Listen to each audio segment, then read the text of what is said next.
La bataille autour du centre de stockage de résidus automobiles GDE de Nonant-le-Pin. Les opposants viennent de porter plainte aujourd'hui au tribunal correctionnel d'Argentan pour enfouissement illégaux de pneumatiques. Information constatée la semaine dernière par un huissier de justice. Nous en parlerons dans un instant avec Jacques Carle, conseiller auprès des opposants en duplex de Paris. Avant cela, les détails de cette nouvelle affaire avec Catherine Béra. On sait que la société Guy Dauphin Environnement doit comparaître en mars devant le tribunal correctionnel de Caen pour abandon de déchets dangereux et dépôt illégal de déchets dans le Calvados. On apprend ce lundi qu'elle devra également répondre d'enfouissements illégaux de pneumatiques sur le site de Nonant-le-Pin devant le tribunal correctionnel d'Argentan. Les anti-GDE ont en effet porté plainte contre l'entreprise après qu'un huissier a constaté la semaine dernière, photos et prélèvements à l'appui, que des déchets de pneumatiques avaient été déversés sur le site ornais en octobre, ce que la loi interdit formellement. Les pneumatiques usagés font en effet l'objet d'une réglementation très stricte. Ils doivent être entièrement recyclés, et ce, par des entreprises spécialisées. En outre, GDE ne dispose en aucun cas du moindre agrément lui permettant de traiter les pneumatiques. Depuis 3 mois que dure le bras de fer entre le groupe et les riverains de la décharge de Nonant-le-Pin, c'est la première fois que des accusations sérieuses sont portées contre GDE, preuve à l'appui. C'est aussi la première fois que le dossier est porté au pénal. Une nouvelle action en justice qui pourrait bien conduire à la fermeture pure et simple du site.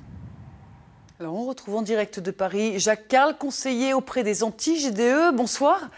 Bonsoir. Alors le site de Nonant-le-Pin est prévu pour accueillir des résidus de broyage automobile, alors, mais pas n'importe lequel visiblement. Non, les résidus de broyage automobile répondent à des prescriptions extrêmement détaillées et précises et certainement pas ne doivent comporter des pneumatiques ou des chaussures comme elles ont été trouvées sur le site ou des morceaux de ferraille. Enfin bref, il apparaît que ce qui a été entreposé en 2 jours, 700 tonnes de déchets, comporte beaucoup de choses qui ne correspondent pas du tout à des RBA, à des résidus de broyage automobile. Alors on peut s'interroger sur la dangerosité de ces déchets. Donc il y a autre chose, selon vous, que des pneumatiques? C'est l'arbre un peu qui cache la forêt? Oui, il y a autre chose que des pneumatiques, mais l'huissier n'a pu intervenir que peu de temps parce qu'il a été soumis à une certaine pression qui a fait qu'il a pu prendre de nombreuses photos, il a pu prendre différents échantillons qui seront bien évidemment produits devant le tribunal, mais il faudrait passer un peu plus de temps pour avoir toute l'étendue des déchets non ennemis qui sont présents sur le site. Mais d'ores et déjà, tout ce qui a été pris en photo et recueilli est largement suffisant pour démontrer que GDE ne respecte absolument pas l'arrêté de prescription et la loi en général. L'huissier s'est rendu sur le site jeudi dernier avec une ordonnance du tribunal de grande instance d'Argentan à votre demande?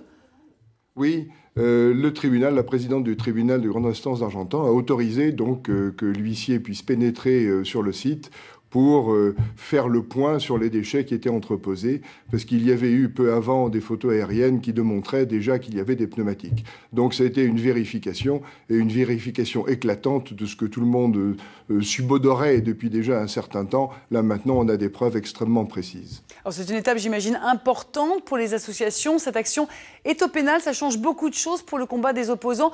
On parle de fermeture, comme on l'a vu dans le reportage. Oui, bien sûr, les peines qui peuvent être encourues par la gestion illégale des déchets, c'est des amendes importantes, 75 000 € d'amende, 2 ans d'emprisonnement, mais aussi la fermeture temporaire ou définitive du site.